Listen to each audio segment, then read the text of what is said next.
네, 투자 여러분 안녕하십니까. 주식공장장 TV입니다. 자, 주식공장장 TV에서 최근 들어서 계속 바이오 관련 종목군들에 대한 얘기들을 하고 있는데요.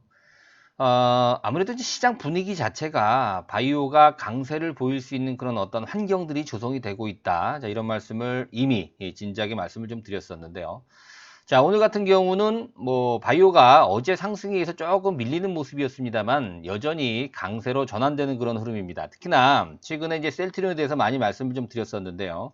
셀트리온 차익 매물이 좀 나왔었죠. 테마섹, 싱가포르 국부펀드인 테마섹이 지분 2% 정도를 좀 블록딜로 넘긴다라는 그런 악재죠, 어떻게 보면. 그죠? 그런 부분에 따라서 차익 매물이 좀 나오고 있는 상황이에요. 특히 셀트리온 헬스케어가 상한가를 기록하지 않았습니까? 시가총액 상위 종목이 상한가를 기록한다는 게 사실 쉽지가 않아요. 이런 대형 종목이. 그런데 상한가를 기록했기 때문에 다소 좀 오버슈팅이 나온 그런 분위기 속에서 단기 차익 매물이 흘러나올 수밖에 없죠. 자, 그렇게 본다면 대형 바이오주들 때문에 바이오가 다시 한번 좀 밀려 내려올 가능성도 있었는데요. 오늘 보니까 여전히 저가 매수가 좀 탄탄한 그런 흐름을 보여주고 있어서 삼성 바이오로직스를 물론이거니와 셀트리온 패밀리, 즉 바이오의 대장주들이 건재하다라는 것이 바이오 환경을 좀 더 강하게 만드는 그런 어떤 역할을 좀 하고 있는 것 같습니다. 특히나 삼성전자 같은 또 삼성 SDI 같은 기존의 주도 업종군의 대형주들이 다소 소강 상태를 보이면서 그렇죠? 아무래도 외국인 매도 매물을 가장 많이 받는 그런 상황 속에서 조정을 좀 받고 있죠. 그런 어떠한 흐름 속에서 틈새로 지금 바이오 업종이 주도를 해 나갈 수 있는 환경이 조성이 되고 있습니다. 특히나 오늘 여러분들 셀트리온에 이어서 또 소개시켜드릴 종목 역시도 이제 바이오 대장주라고 볼 수 있는데 대형주입니다. 그렇죠? 셀트리온이라든가 이런 대형 종목군들도 6개월간 공매도가 한시적으로 금지가 되면서 셀트리온이 상당히 강하게 최근에 오른 이유 자체도 아무래도 숏 커버링 같은 그죠? 이런 공매도 금지에 대한 수혜도 좀 있지 않았나 이렇게 보여지는데 오늘 소개시켜드릴 이 종목 역시도 새로운 종목은 아니에요, 여러분들. 과거에 주식공장장 TV를 오랜 기간 동안 시청하셨던 분들이라면 기억을 하실 겁니다. 제 시간에 많이 말씀을 드렸던 그런 종목군 중에 하나입니다. 이 종목 역시도 공매도 금지를 금지하는 그런 기간 동안에 반사적으로 이익을 볼 수 있는 주가가 올라갈 수 있는 그런 어떠한 모멘텀이 제공이 될 가능성이 있다는 관점에서 한번 접근을 해봤는데요. 아무튼 바이오 환경이 이전보다는 조금 더 나아지고 있는 그런 분위기입니다. 특히나 여러분들 생각해보세요. 최근에 주가가 전체적으로 하락하기 이전에 반도체라든가 5G, 2차 전지 이런 종목군들, 업종 대형주들이 주도주 역할을 했었잖아요. 상대적으로 셀트리온을 비롯한 삼성바이오 얘네들은 그나마 명목을 좀 유지했습니다만 대부분에 있는 바이오 종목군들이 굉장히 힘들었었어요, 시세가. 이 기간 동안에 악성 잠재 매물도 많이 소진이 되었고요. 그래서 좀 가벼워진 그런 분위기가 연출이 됐기 때문에 최근에 작은 이슈에도 상당히 크게 반응하는 그런 어떠한 수급적인 상황도 연출이 됐다는 것이 이 바이오가 다시 한번 또 불을 뿜을 수 있는 또 시장의 주도주 또 주도 테마로서 자리매김될 수 있는 가능성이 굉장히 높아졌습니다. 그리고 여러분들 아시는 것처럼 지금 글로벌 시장의 환경이 바이오에 유리할 수 있는 그런 환경으로 지금 현재 이목이 집중되고 있는 그런 상황 아닙니까? 그리고 전 세계가 특히 전 세계 의학계가 우리나라를 지금 주목하고 있는 그런 상황이기 때문에 이런 시점에서 이 바이오 관련주들에 대한 어떤 관심이 조금 더 필요하겠다라는 관점에서 바이오가 올라갈 수 있는 그런 환경을 조성했다 이렇게 볼 수가 있습니다. 자, 오늘 다뤄드릴 얘기가 셀트리온만 있나? 셀트리온 헬스케어만 있는 게 아니다. 셀트리온 제약만 있는 게 아니다. 나도 있다. 그죠? 자, 지금 현재 코스닥의 시가총액 1위는요. 전체 여러분들 코스피나 코스닥을 통틀어서 시가총액 1위 종목은 삼성 바이오로직스예요. 그다음 두 번째가 어디죠? 그렇죠. 셀트리온이죠. 그런데 코스닥 시장에선 부동의 1위가 셀트리온 헬스케어란 말이에요. 두 번째가 어디냐? 두 번째가 바로 HLB죠, 여러분들. 과거에 여러분들 기억나시는 분들도 계시겠습니다만 HLB라든가 또 메지온, 헬릭스미스, 신라젠 이런 중형급, 대형급 바이오 종목군들을 많이 소개를 시켜드렸었어요. 사실 신라젠이 조금 위축이 되고 헬릭스미스가 위축이 되고 그죠? 메지온도 최근 들어서 기술적인 완성도가 좀 많이 떨어지면서 밀려있는 그런 상황이잖아요. 최근 기술적 완성도를 이렇게 점검을 해보니까 이따가 잠시 후에 HLB 주가를 한번 보겠습니다만 기술적 완성도가 가장 뛰어난 그런 흐름을 현재 보여주고 있다. 이렇게 판단이 되고 있습니다. 물론 신라젠 같은 경우에도 최근 아스코라든가 그죠? 미국 아마케 AACR에 초록이 채택이 됐다. 뭐 연례회의에 초록이 채택이 됐다 이러면서 관심을 갖고 이슈가 좀 부각이 되면서 강세를 보이기도 했습니다만 일단 지금 핵심 사업이라고 할 수 있는 핵심 뭐라 그럴까요? 타이틀 리보세라닙이 지금 단독으로 미국 FDA의 품목 허가 신청이죠. NDA를 준비를 하고 있다라는 점. 이 부분이 가장 큰 핵심이라고 할 수 있고요. 얼마 전에 그렇죠. 이 리보세라닙에 대한 판권을 그렇죠. 완전 100% 다 가지고 왔지 않습니까? 그렇죠? 리보세라닙의 원 개발사가 미국의 어드벤첸 연구소라고 그래요. 여기에서 중국 항서제약이 갖고 있는 그죠? 중국을 포함한 모든 글로벌 권리를 인수를 계약을 체결했습니다. 그 2월 27일 얘기예요. 그때 이제 공시가 나왔던 얘기고 지금 이렇게 보니까 M&A도 굉장히 공격적으로 하고 있는 그런 상황인 것 같습니다. 스웨덴의 바이오 기업인 오아스미아 파마슈티컬 그죠? 지분을 인수를 하고요. 또 최근에 이뮤노믹 테라피틱스라고 또 지분을 좀 인수를 하고 자 그래서 뭐 유무상증자 얘기 조금 이따 말씀 좀 드리겠습니다만 주가가 올라갈 수 있는 그런 어떤 여건들을 좀 환경 차원에서 마련하고 있다라는 점이 우리가 좀 주목을 해봐야 되지 않겠느냐 이렇게 판단이 됩니다. 기존에 여러분들 뭐 아시는 것처럼 특히 이제 뭐 이뮤노믹 테라피틱스라든가 그 다음에 오아스미아 파마슈티컬 좀 어렵네요 말이 그죠? 난소암 치료제 글로벌 권리를 지금 갖고 있다 그죠? 그래서 이 부분을 인수했다라는 것 자체는 뭐냐면 뭐 4월 말에 프리 NDA를 할 예정이라고 얘기를 하죠. 그래서 경쟁 약물 대비해서 이 계량 신약이거든 난소암 치료제가 경쟁 약물 대비해서 편의성이라든가 안전성이 상당히 개선이 된 그런 약이라고 합니다. 이거에 대한 글로벌 권리를 갖고 있는 오아스미아 파마슈티컬 지분을 인수를 하면서 본격적으로 이런 어떤 강소 기업들 이런 것들을 좀 인수 M&A를 하고 있는 그런 어떤 앞으로도 계속 진행이 될 가능성이 높아요. 그죠? 그래서 글로벌 빅파마의 도약을 현재 기대할 수 있는 그런 여건들을 좀 마련하고 있지 않나 이렇게 보여지는데요. 또 최근에 이뮤노믹 테라피틱스라고 해서 2018년도죠. 월드 백신 콩그레스에서 백신 최우수 기업에 선정된 기업이죠. 이 기업도 30%가 넘는 지분을 인수를 했습니다. 그죠? 자, 강력한 차세대 백신 면역 플랫폼이라고 할 수 있는 유니트라고 있나요? 유나이트라고 있나요? UNIT라고 하는 유니버셜 인트라셀룰러 타겟티드 익스프레션의 약자입니다. 유니트라고 하는 이 플랫폼 기술을 갖고 있는 이뮤노믹 테라피틱스의 지분을 좀 인수를 합니다. 향후에 이제 나스닥 상장이라든가 아니면 코스닥 상장을 좀 기획을 하면서 향후 지분을 더 늘릴 예정을 좀 하고 있는 그런 상황이죠. 자, 이렇게 본다면 지금 이제 HLB가 이제 어느 정도 좀 이제 고개를 들고 다시 한번 재부각할 수 있는 그런 어떤 기틀을 마련한 이슈들이 좀 부각이 되지 않나. 자, 이런 부분을 한번 우리가 좀 생각을 해 봐야 될 것 같아요. 그죠? 자, 셀트리온만 있냐? HLB. 나도 있다. 상당히 오랜 기간 소외되었던 유망주를 한번 본격적으로 알아보도록 하겠습니다. 자, 거기 나와 있죠. 이뮤노믹 테라퓨틱스.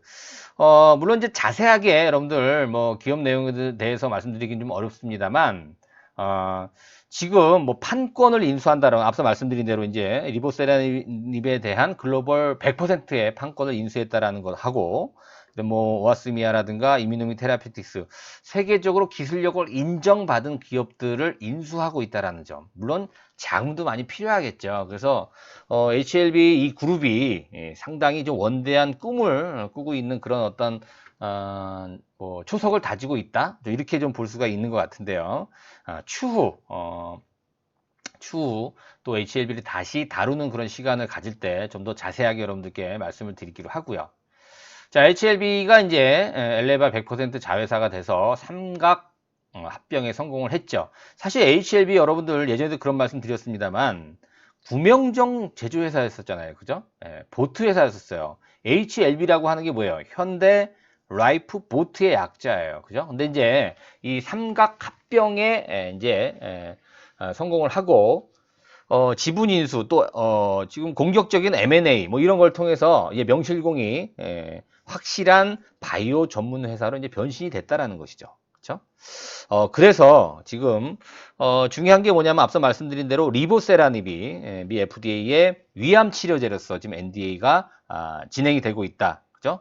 준비를 하고 있다라는 점. 아마도 한 3분기 정도에 NDA 신청을 할 거다 이렇게 좀 얘기를 하고 있는데 조금 지연될 수도 있어요, 여러분들. 이게 바이오 어떠한 플로우라는 것이 딱딱 계획된 대로 될 수는 없어요. 조금 지연될 수도 있고 아니면 조금 앞당겨질 수도 있고. 하지만 그럴 가능성이 굉장히 높은 시점에서 우리가 좀 기대를 해봐야 되는 그런 상황이고요. 지금 현재 리보세라닙 같은 경우에는 그렇죠, 임상이 계속 진행이 되고 있습니다. 병용투여, 특히 병용투여에 대해서 우리가 기대를 좀 많이 하고 있는데 뭐 리보세라닙 단독으로 지금 위암 3차가 NDA 과정에 지금 있죠. NDA라고 하는 것이 그거예요, 여러분들. 자, 임상이 1상에서 3상이 다 끝났잖아요. 그죠? 그 데이터를 가지고 이제 신약으로 좀 허가를 해달라라고 하는 신청하는 거예요. 그런데 이제 미 FDA에서 작년도에 프리 NDA를 했었잖아요. 그죠? 사전에 니네 NDA를 하려면 이것저것 좀 보완해서 신청을 해다오라고 미리 얘기를 했죠. 그래서 이제 지금 준비하는 그런 과정이에요. 그 NDA를 신청하게 되면 미국 FDA에서 심사관들이 그렇죠. 근데 이게 굉장히 오래 걸립니다. FDA 승인을 받으려면. 근데 그렇죠. 리보세라닙 같은 경우에는 희귀질환 치료제로 지정이 돼 있기 때문에 빠르면 6개월 내로 또 신약 허가를 받을 수가 있어요. 그래서 신약 허가를 받게 되면 명실공히 그렇죠. 우리나라에서 최초의 항암 신약이 우리나라에서 나온다. 뭐 이게 또 의학 역사적으로도 의미가 있다. 이런 부분을 많이 말씀을 드렸었죠. 그다음에 고용한 부분에서 옵디보와 지금 병용 치료를 현재 임상을 진행 중이고요. 키트루다 또 캄렐리주맙. 자, 캄렐리주맙 같은 경우에는 중국 그죠? 항서제약에서 개발한 뭐 거의 뭐 옵디보라든가 키트루다와 좀 기전이 비슷한 그런 치료제입니다. 이거와 지금 리보세라님하고 같이 병용 투여를 하면서 지금 임상이 진행이 되고 있는데 이 부분이 가장 좀 빠를 수 있지 않을까? 현재 약 25%, 30% 정도가 지금 간암으로 지금 현재 진행이 됐다라고 얘기합니다. 그래서 이르면 내년도 한 연말 정도에 이 임상 3상에 대한 결과가 나올 수 있지 않을까 이렇게 생각이 됩니다. 자, 여러분 이 임상이라는 것이 우리가 제조업처럼 뭐 금방 뚝딱뚝딱 만들어내는 것이 아니기 때문에 이 바이오 특히 신약을 개발하는 거는 굉장히 어려워요. 그래서 처음 초기 물질 개발부터 해서 임상 1상 들어가고 또 1상 끝나면 2상 들어가고 2상 들어가면 3상 끝나잖아요. 그죠? 그 결과물 가지고 신약 허가를 뭐 미국 FDA에 받느냐 아니면 유럽에 받느냐 중국에 받느냐 우리나라 식약처에 받느냐 일본의 후생성에 받느냐 이런 거거든요. 근데 이게 말처럼 쉽지가 않아요. 평균 10년 이상 걸려요.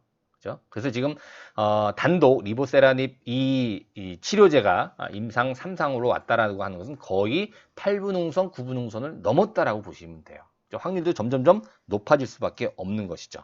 자, 말씀드린 대로 이 부분이 핵심인데 중요한 것은 뭐냐면 최근에 나온 그런 이슈들이 부각이 될 가능성이 있다는 얘기입니다. 앞서 말씀드린 대로 세계 백신 대회에서 최우수 기업으로 선정된 그죠? 백신 플랫폼 기술을 보유한 이뮤노믹 테라피틱스 지분을 인수했다라는 점. 그죠? 여기에 대표 파이프라인이 ITI-1000이라고 하는 교모세포종 치료제입니다. 교모세포종은 거의 치료제가 없어요.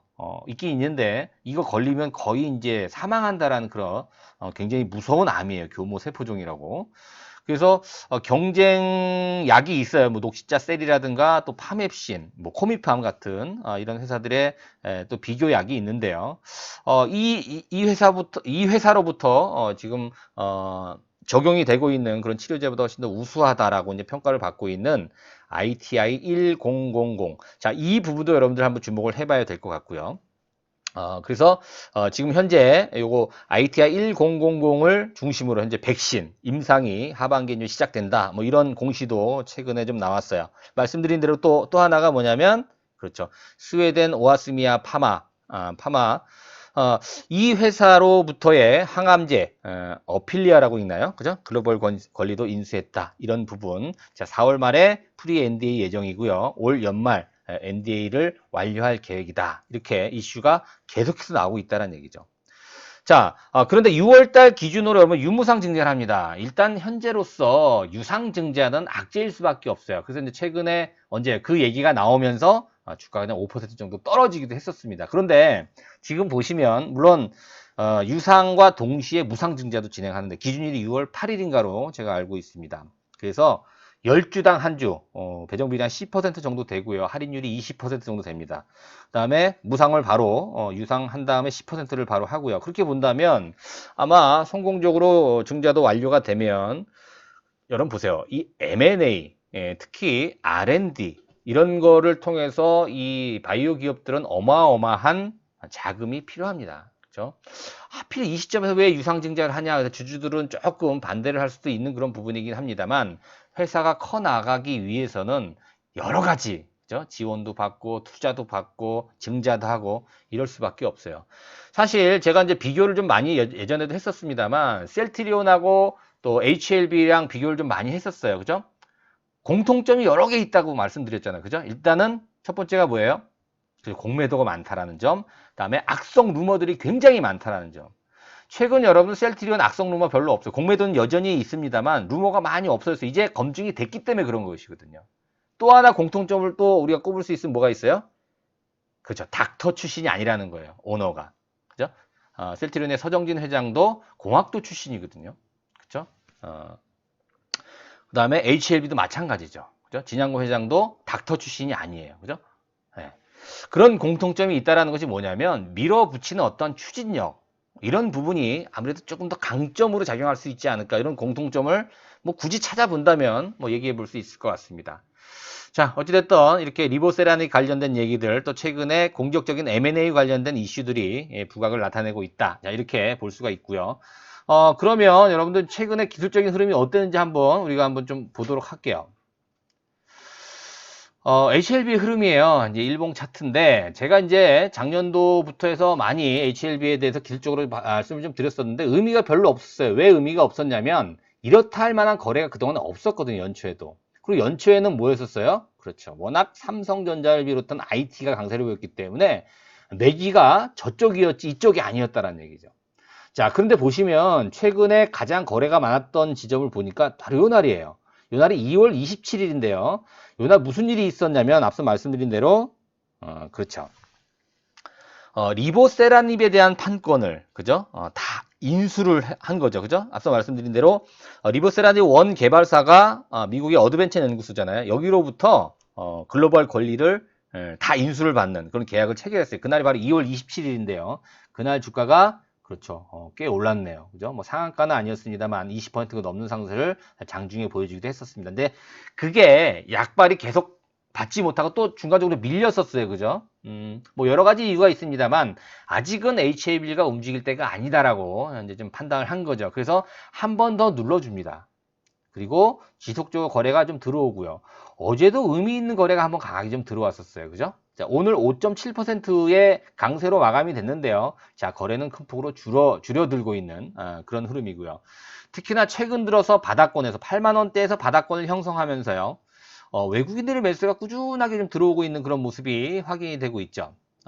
특히 이제 HLB가 오늘도 외국인들이 큰 폭으로 매수를 보여줬고요. 어제도 그렇고요. 그 전날도 그렇고 최근 3월달 특히 4월달 들어서면서 외국인들 매수가 굉장히 커지고 있어요. 규모가 커지고 있다는 것이죠. 3월달도 누적 순매수 규모를 이렇게 보게 되면 그렇죠. 외국인들이 절대적으로 순매수, 누적 순매수 상위에 올라와 있는 그런 모습을 볼 수 있습니다. 물론 시가총액 상위 종목이기 때문에 외국인들이 매수세를 보여줄 수도 있습니다만 지금 최근에 한국 주식을 외국인들이 엄청나게 내다 파는 어떤 규모 이런 부분을 갖다 고려해 본다면 자 이제는 뭐 셀트리온도 그렇고 HLB가 움직일 그런 어떤 수급도 다가오지 않나 이렇게 또 판단을 해볼 수 있습니다. 그리고 의미 있는 거래량들이 좀 들어오고 있다는 점. 그리고 무엇보다 작년도에 여러분들 모르긴 몰라도 한 10배 정도 주가가 올랐었어요. 그죠? 2만 원짜리가 20만 원까지 갔으니까 상승한 거에 비해서는 충분한 가격 및 기간 조정이 이어졌다. 이렇게 볼 수가 있어요. 예상보다는 조정 기간이 상당히 길어졌습니다만. 그리고 이제 최근에 글로벌 사태로 인해서 더 조정이 더 길어졌었죠. 그렇죠? 그런데 다른 종목군들 대비해서는 빠진 게 없다는 얘기죠. 왜? 미리 주가가 하락했기 때문에 글로벌 악재 대비해서는 지나치게 빠진 부분은 없다 이거죠. 그래서 지금 현재 어느 정도 최근에 불거지고 있는 그런 악재 아닌 악재들이 이제는 영향력에서 좀 벗어나고요. 호재성 이슈들이 이제 좀 HLB를 좀 자극할 수 있는 그런 위치까지 올라오지 않았나 이렇게 볼 수가 있어요. 그래서 최근 들어서의 이슈는 물론이거니와 또 외국인 매수 관련된 수급 그리고 거래량이 증가하고 있다는 점을 본다면 여태 말씀드린 뭐 신라젠이라든가 또 뭐 메지온, 헬릭스미스보다는 훨씬 더 기술적 완성도가 좀 뛰어난 그런 모습을 우리가 볼 수가 있는 것이죠. 자, 그렇게 판단해 봤을 때 일단 이 HLB의 흐름은 우리가 조금 더 긍정적으로 앞으로 좀 기대를 해봐야 되겠다. 뭐 언제 매수를 해야 된다, 얼마에 매수를 해야 된다 이런 부분을 제가 이 시간을 통해서 말씀드리긴 좀 어렵습니다. 그 부분은 여러분들 참고를 해주시고요. 특히나 앞서 말씀드린 대로 신약이 개발이 되려면 이렇게 1상, 2상, 3상, 그죠? 그리고 승인이 나고 나서 이렇게 기간이 걸리는데요. 보시면 여러분들 성공 확률이 굉장히 떨어지죠. 그죠? 그런데 보시면 신약 판매 승인 확률이 85%나 돼요. 전체적으로 임상 1상부터 신약 승인까지의 어떤 성공 확률은 10%가 채 안 되거든요. 그러면 여러분 이렇게 보시면 돼요. 신약은 우리가 100개가 있잖아요. 그럼 99개가 실패고 하나가 성공하는 겁니다. 그죠? 어떻게 본다면. 그래서 확률이 사실 9.6% 이렇게 나옵니다만 이거보다 사실 실적으로 더 떨어집니다. 근데 지금 HLB, 리보세라닉 같은 경우에 벌써 어딜 다 통과했어요. 3상을 다 끝나고 마무리하고 이제 NDA, 즉 신약 판매 승인만 앞두고 있다는 것이죠. 그래서 FDA에서 심사만 거치면 되는 거예요. 물론 심사하는 과정 속에서 탈락할 수도 있습니다만 판매 승인을 받을 확률이 85%가 되기 때문에 굉장히 높은 확률이라는 것이죠. 그래서 초기 임상 단계부터 지금 현재까지 10%가 채 되지 않은 성공률을 지금 돌파를 거의 다 해서 8분응선, 9분응선까지 와 있다는 거예요. 이거 굉장히 매력 있는 겁니다. 그렇죠? 주가. 그래서 과거에 이제 20만 원 이상 주가가 형성이 됐었는데 지금 단기적으로도 올라갈 수 있는 그런 흐름까지는 와 있다는 겁니다. 자, 여러분들. 물론 HLB의 흐름이 변동이 될 때마다 또 이 시간을 통해서 소개를 시켜드릴 수 있겠습니다만, 바이오 관련된 어떤 얘기들을 통해서 자주 또 설명을 해드리는 시간을 갖도록 하겠습니다. 그래서 셀트리온뿐만이 아니라 또 대형, 셀트리온 헬스케어, 또 HLB 같은 이런 종목군들 우리가 주목을 해봐야 되는 것이고요. 좀 더 자세하게 어느 시점에서 매수를 해야 되며 또 어떤 포인트에서 우리가 매수를 해야 되는지 이런 부분에 대해서 알고 싶으신 분들은 VIP 회원에 가입을 하셔야 될 것 같습니다. 자, 그 밑에 번호로 여러분들 문자 보내주시면 체험 VIP 관련돼서 자세하게 좀 설명을 해드리도록 하겠습니다. 자, 오늘도 긴 시간 여러분들 고생하셨고 시장이 조금씩 나아지고 있다라는데 우리가 희망을 좀 가져봐야 될 것 같고요. 오늘도 구독하기, 좋아요 버튼 함께 부탁드리도록 하겠습니다. 고맙습니다.